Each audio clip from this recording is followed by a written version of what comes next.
पारुल बाजार से सब्जी खरीद कर घर लौटी तो देखा घर में काफी शांति फैली हुई थी। दोनों बच्चे चुपचाप बरामदे में बैठे अपनी पढ़ाई कर रहे थे। रोज धमा चौकड़ी मचाने वाले उसके 5 और 13 साल के बेटे चुपचाप बैठकर पढ़ाई कर रहे हैं, ये देखकर उसे बड़ी हैरानी हुई। पारुल को आते देख दोनों बच्चे उसकी तरफ देखकर मुस्कुराए। बड़ा बेटा राघव तो फिर भी अपनी पढ़ाई में लग गया, लेकिन छोटा बेटा अंशुल, जो कि थोड़ा चंचल ज्यादा है, अंदर कमरे की तरफ इशारा करते हुए अपनी दादी माँ की एक्टिंग करते हुए उसने बताया कि दादी माँ आ गई हैं। उसके इशारों को देखकर पारुल की हंसी छूट गई। उसकी हंसी की आवाज सुनकर अंदर कमरे में से सासू माँ अलका जी भी बाहर बरामदे में आ गईं और आते से ही अपने अंदाज में बोली, ये क्या बड़ी बहू, तुझे पता था ना कि आज मैं आने वाली हूँ, पर फिर भी शॉपिंग करने चली गई। बड़ा घूमने फिरने का शौक चढ़ा है मेरे पीछे से। अब यहाँ खड़ी खड़ी ठीक ही करके दांत ही दिखाती रहेगी या फिर मेरे लिए चाय भी बनाएगी। माँ जी, मैं शॉपिंग करने नहीं, सब्जी खरीदने गई थी, वो भी पास के बाजार में। हाँ हाँ, कुछ तो खरीदने गई थी ना, उसे शॉपिंग ही कहते हैं। अब तुम छोटे घर की लड़कियों को क्या पता, बस अपने ही शेखी बघारने में लगी रहती हो। अब ज्यादा मुंह मत चला, जल्दी से चाय बना कर ला। उनकी बातें सुनकर पारुल फट अंदर गई, सामान रखा और रसोई में पहुंच गई। अभी चाय बनाने के लिए पानी गैस पर चढ़ाया ही था कि सासू माँ की आवाज आई, अरे बड़ी बहू, बाहर कुर्सी भी ले आना, मैं तो बाहर बरामदे में ही बैठूंगी। तुम्हारे घर में तो गर्मी बहुत ज्यादा है, पता नहीं तुम लोग इन 2 कमरों में कैसे गुजर बसर करते हो। जी माँ जी, अभी लाई, कहती हुई पारुल कुर्सी लेकर बाहर बरामदे में रख आई। अंदर रसोई में आकर फटाफट चाय बनाई और 2 कप में छान कर बाहर ही ले आई।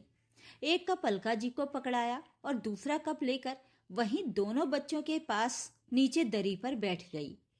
तभी अलका जी पारुल से बोली, अरे पारुल, इस बार सुहानी ने तेरे लिए कुछ साड़ियां दी हैं, सभी एक से बढ़कर एक हैं और महंगी भी हैं। देख, तेरी देवरानी तेरे लिए कितना कुछ करती है। कह रही थी कि भाभी जी के लिए ये साड़ियां ले जाइए। भैया तो कहाँ उन्हें इतनी महंगी साड़ियां दिलवा पाते होंगे। अंदर मेरे सामान में ही रखी हैं, अभी थोड़ी देर में दे दूंगी। अलका जी की बात सुनकर पारुल बोली, माँ जी, आप साड़ियाँ क्यों लेकर आई हो, मुझे जरूरत नहीं है। कम है ज्यादा है, जैसी भी साड़ियाँ मुझे मेरे पति दिलाते हैं, मैं उसी में खुश हूँ। उसकी बात सुनकर अलका जी मुंह बिगाड़ते हुए बोली, अरे कहाँ दिलाता होगा केशव तुझे साड़ियाँ, 200-300 से ज्यादा की तो होती नहीं तेरी साड़ियाँ। देख, अभी भी तूने कॉटन की साड़ी पहन रखी है, भला आज के जमाने में कौन पहनता है ऐसी साड़ियाँ। फिर अगले सप्ताह सुहानी और माधव की शादी की सालगिरह भी है, वो लोग होटल में पार्टी रख रहे हैं। ऐसे में तुम ये हल्की फुल्की साड़ी पहनकर जाओगी तो क्या अच्छा लगेगा, कुछ उनकी इज्जत का भी सोचो। पर माँ जी, बस बस, ज्यादा जबान चलाने की जरूरत नहीं है, एक बार कह दिया ना, समझ नहीं आ रही तुम्हें। एक तो वो देवरानी होकर भी तुम्हारे लिए इतना सोच रही है और ऊपर से तुम जेठानी की ठसक दिखा रही हो, पता नहीं क्या ईगो लेकर बैठी हुई हो। कहती हुई अलका जी चाय पीने लगी। पारुल ने भी उस समय कुछ कहना ठीक नहीं समझा, क्योंकि वो अगर जरा सा भी कुछ बोलती तो अलका जी बतंगड़ बना देती, इसलिए वो चुप हो गई, ये सोचकर कि केशव खुद ही बात कर लेंगे। केशव को बिल्कुल भी पसंद नहीं था कि पारुल माँ या फिर सुहानी से कोई कपड़े ले। पिछली बार भी अलका जी एक साड़ी लेकर आई थी, जिसे पारुल ने खुशी खुशी रख लिया था। अलका जी उस दिन ज्यादा देर तक नहीं रुकी थी और केशव के आने के पहले ही वहां से रवाना हो गई थी, इसलिए केशव को इस बारे में पता नहीं था। लेकिन जब शाम को केशव घर पर आया और पारुल ने वो साड़ी दिखाई तो उसे देखते ही केशव बिगड़ गया। ये क्या पारुल, तुमने माँ से साड़ी क्यों ली। अचानक से केशव के सवाल से पारुल हड़बड़ा गई और बोली, माँ जी इतने प्यार से साड़ी लेकर आई थी तो तुम्हारे लिए मेरे प्यार की कोई वैल्यू नहीं है क्या। जो तुमने माँ की दी हुई साड़ी रख ली? मैं जानता हूँ कि अभी मेरे पास पैसों की कमी है, मैं तुम्हारी इच्छा को पूरी नहीं कर पाता, पर इसका मतलब ये नहीं कि तुम किसी की उतरन अपने पास रख लो। उतरन? अचानक पारुल अवाक होकर केशव की तरफ देखने लगी। तब केशव बोला, हाँ, ये उतरन ही है। मैंने ये साड़ी सुहानी को पहने देखा था। नहीं नहीं, आप ये क्या कह रहे हो? भला माँ जी मुझे सुहानी की उतरन क्यों देंगी? पारुल अभी भी मानने को तैयार नहीं थी। तुमसे ज्यादा मेरी माँ को मैं जानता हूँ, वो कभी भी तुम्हें खुशी खुशी कुछ नहीं देंगी। कहते हुए केशव ने फेसबुक पर सुहानी के 1 सप्ताह पुराने पोस्ट दिखाए। सचमुच सुहानी ने वही साड़ी पहन रखी थी। ये देखकर पारुल हैरान रह गई और बोली, तभी माँ जी कह रही थी कि इसका ब्लाउज कटवा कर रखा था, मिल नहीं रहा है, तुम किसी और ब्लाउज के साथ इसे पहन लेना। बस तब से केशव ने पारुल को माँ से कुछ भी लेने से इनकार कर दिया था। अलका जी के 2 बेटे हैं, बड़ा बेटा केशव और छोटा बेटा माधव। केशव पहले अपने पिता का बिजनेस संभालता था, लेकिन अचानक पिता की मौत होने के बाद और बिजनेस पार्टनर की धोखाधड़ी के कारण सब कुछ ठप हो गया। हालांकि केशव अभी भी सब कुछ ठीक करने की कोशिश में लगा हुआ था, पर परिवार का पेट तो पालना था। अलका जी भी अब यदा कदा सुना ही देती थी, बल्कि यूं कहो कि वो अब एहसान ही जताती थी। इसलिए केशव जहां छोटी मोटी नौकरी करके अपना और अपने परिवार का गुजर बसर करने लगा, वहीं छोटा भाई माधव इंजीनियर बन गया और अच्छा खासा कमाने लगा। केशव की शादी पारुल के साथ हुई थी, जो खुद एक मध्यम वर्गीय परिवार की बेटी है। इसलिए शादी में ज्यादा दान दहेज भी नहीं आया। इस बात को लेकर अलका जी हमेशा पारुल से गुस्सा ही रहती थीं। और अब केशव की छोटी मोटी नौकरी के कारण अलका जी को पूरा मौका मिल गया था पारुल को और परेशान करने का। लेकिन माधव की पत्नी सुहानी अमीर घराने की बेटी है और काफी दहेज लेकर आई थी। ऊपर से माधव की इतनी कमाई, उसकी पत्नी सुहानी और माँ अलका जी को इस बात का बहुत घमंड है, और यहीं से दोनों बेटों में भी फर्क और ज्यादा होना शुरू हो गया।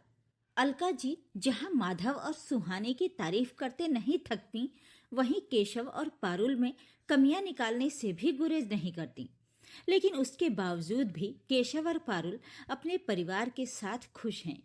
पहले सब लोग साथ ही रहते थे, लेकिन अलका जी के दोनों बेटों में भेदभाव करने के कारण केशव ने अपने परिवार के साथ घर छोड़ दिया और अपने पिता द्वारा बनवाए गए इन 2 कमरों के मकान में शिफ्ट हो गया। जबकि अलका जी अपने छोटे बेटे बहू के साथ उस बड़े मकान में ही रहीं। हालांकि वो मकान भी उनके पति द्वारा ही बनवाया गया था। खैर, शाम को केशव घर पर आया, तब अलका जी बाहर बरामदे में ही बैठी हुई थी। उसे देखते ही अपने साड़ी के पल्लू से खुद को हवा करते हुए बोली, अरे केशव, तू आ गया बेटा। कैसे रहता है तू इस घर में? मेरी तो यहाँ गर्मी के कारण जान निकल रही है। वो तो मैं वापस चली जाती, लेकिन अगले सप्ताह माधव और सुहानी की शादी की सालगिरह है, वो भी बड़े होटल में। बस तुझे बताने के लिए रुक गई थी, बस अब रवाना होऊंगी। केशव अलका जी की बात सुनकर बोला, माँ, 1-2 दिन यहाँ मेरे पास भी रुक जाती तो मुझे भी अच्छा लगता। अरे, मुझसे नहीं रुका जाएगा इस 2 कमरों के मकान में। कितनी गर्मी है यहाँ, ऊपर से एसी भी नहीं है। तू एक काम कर, कैब बुक करवा दे, मैं अभी कैब से रवाना हो जाऊंगी। केशव जानता था कि अलका जी यहाँ नहीं रुकेंगी, इसलिए अपना मोबाइल निकालकर कैब बुक कर दिया। अलका जी अपना सामान लेने अंदर गईं। इतने में पारुल बाहर निकलकर आई और धीरे से बोली, सुनिए, माँ जी मेरे लिए कुछ साड़ियाँ लेकर आई हैं। केशव ने पारुल की तरफ देखा तो पारुल बोली, मैंने मना किया था, पर वो सुन ही नहीं रही थी, उल्टा मुझे ही सुनाई जा रही थी। अब आप ही संभालिए माँ को। इतने में अलका जी अपना सामान लेकर बाहर आ गईं। उन्हें देखते ही केशव बोला, माँ, जाते जाते अपनी साड़ियाँ भी साथ लेकर जाओ। पारुल ये साड़ियाँ नहीं पहनेगी। केशव की बात सुनते ही अलका जी ने पहले तो पारुल को घूर कर देखा और फिर केशव से कहा, क्यों, क्या बुराई है इन साड़ियों में? एक से बढ़कर एक महंगी साड़ियां हैं। इसने तो कभी देखी हुई नहीं होंगी ऐसी साड़ियां। इसने ऐसी महंगी साड़ियां नहीं देखी तो कोई बात नहीं, जब मेरी क्षमता होगी तो मैं दिला दूंगा, पर अभी मेरी हैसियत नहीं है उसे ऐसी साड़ियां पहनाने की, इसलिए आप ये साड़ियां वापस लेकर जाइए। केशव ने अपनी बात कही तो अलका जी गुस्सा हो गईं। क्या हमेशा लकीर का फकीर ही बना रहेगा? खुद तो कुछ ढंग का कमाता नहीं है, ऊपर से हमको शर्मिंदा करता है। अब अगले हफ्ते माधव और सुहानी की शादी की सालगिरह है, वो भी होटल में। कितने ऊंचे ऊंचे लोग आएंगे वहां। उसमें ये ऐसी साड़ियां पहनकर आएगी तो क्या इज्जत रह जाएगी उन लोगों की। अरे मैं तो बच्चों के कपड़े भी लाना चाहती थी, लेकिन उनके बच्चों के कपड़े मेरे बच्चों के लिए छोटे थे। सही कहा ना माँ? केशव ने कहा तो अलका जी झेंप गई, जैसे उनकी चोरी पकड़ी गई हो। पर केशव ने बोलना बदस्तूर जारी रखा, मेरा परिवार उतरन पहनने के लिए नहीं है, कम है लेकिन जैसा भी है हम उसमें खुश हैं। आइंदा आप अब जब भी यहाँ आओगी तो अपनी छोटी बहू की उतरन लेकर नहीं आओगी। अरे उतरन है तो क्या हुआ, इसने तो सपने में भी ऐसी साड़ियाँ नहीं देखी होंगी। लेना हो तो लो ये साड़ियाँ, नहीं तो सालगिरह में आने की जरूरत नहीं है। मैं नहीं चाहती कि तुम्हारे कारण हम लोग शर्मिंदा हों। अलका जी भी अपनी धुन में बोलती गईं। केशव सुनकर बिल्कुल हैरान रह गया था। भला एक माँ अपने बच्चों में इतना ज्यादा फर्क करेगी, उसकी बिल्कुल भी उम्मीद नहीं थी। आखिर केशव बोला, ठीक है माँ, दरवाजा खुला है, आप जा सकती हो। माना कि आपका छोटा बेटा बहुत कमाता है, पर स्वाभिमान तो मेरा भी है। हम आपको शर्मिंदा करने के लिए सालगिरह में नहीं आएंगे। इतने में कैब आ गई। केशव की बात सुनकर अलका जी अपने पैर पटकती हुई बाहर निकल गईं। अगले हफ्ते सुहानी और माधव की सालगिरह में भी वो लोग नहीं गए। आखिर उनके परिवार को उनकी गरीबी से शर्मिंदगी जो महसूस होती थी,